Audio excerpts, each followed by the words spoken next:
Well, one expert has raised concerns over the ability of hackers to extract data, perhaps more worryingly, undetected. Ukuvuma Cyber Security's Managing Director, Andrew Chester, joins us on the show to talk about this. Andrew, good evening to you. Thank you for your time. And I think this is exactly where I'd like to start. It's one thing to know you've been hacked. Yep. It's quite something else to be hacked and not even be told about it. The hackers told Liberty about this, didn't they? Essentially.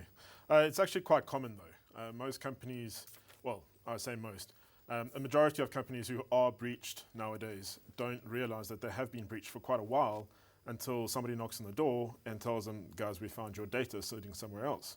And unfortunately, in Liberty's case, the hackers knocked on their door and told them, we have your data.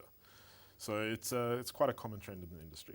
It's a very worrying trend because I imagine that they haven't just randomly gone in and looked for whatever it is they could on an IT server. They were very specific. There's a high value to this information they had. They clearly knew what they were looking for and where to find it.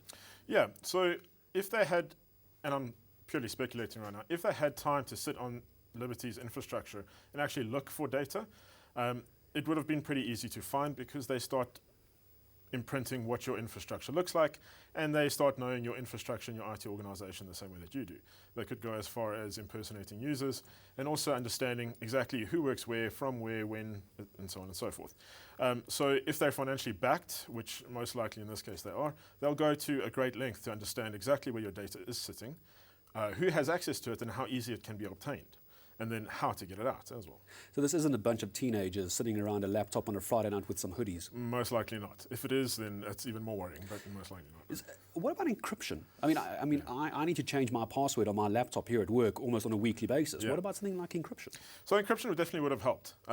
If the data was encrypted where it was stored, the hackers would have only been able to get encrypted data and it would have been useless to them. If the data wasn't encrypted, which I understand it wasn't, but I stand to be corrected on that, they could easily gain access to the data and just exfiltrate it and do whatever they want with it.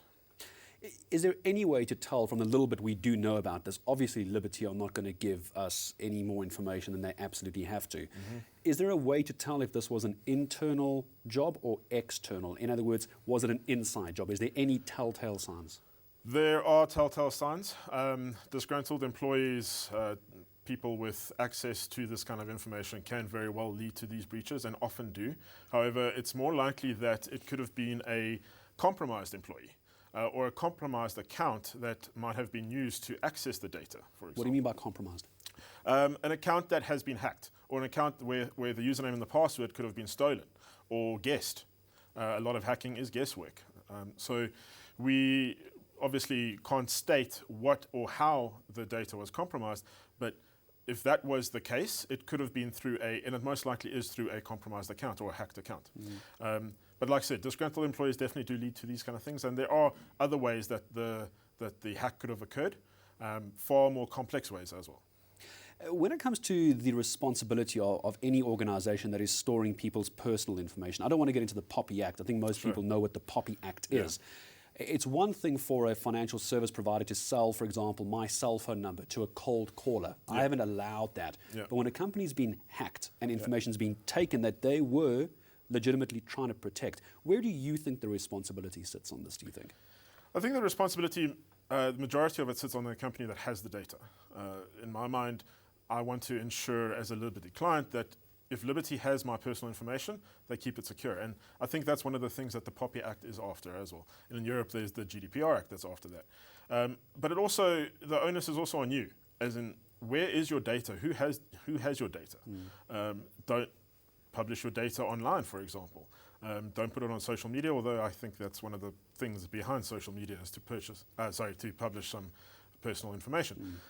But like I said, the majority of the onus for me, or the responsibility, is on the company that actually has your data and what they do with it. And just very, very briefly, from now on, how do you think a company like Liberty should look at something like this? They're clearly in damage control mode now.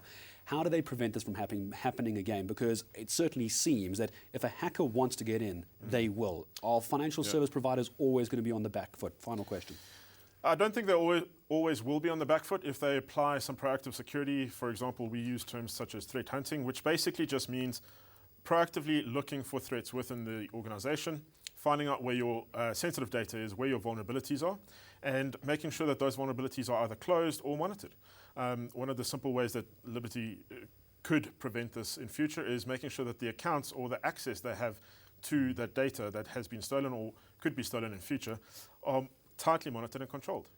I really appreciate your time coming in Thank you very much. to speak to us this evening. That was Ukuvuma Cyber Security Managing Director Andrew Chester joining us here on ENCA Moneyline.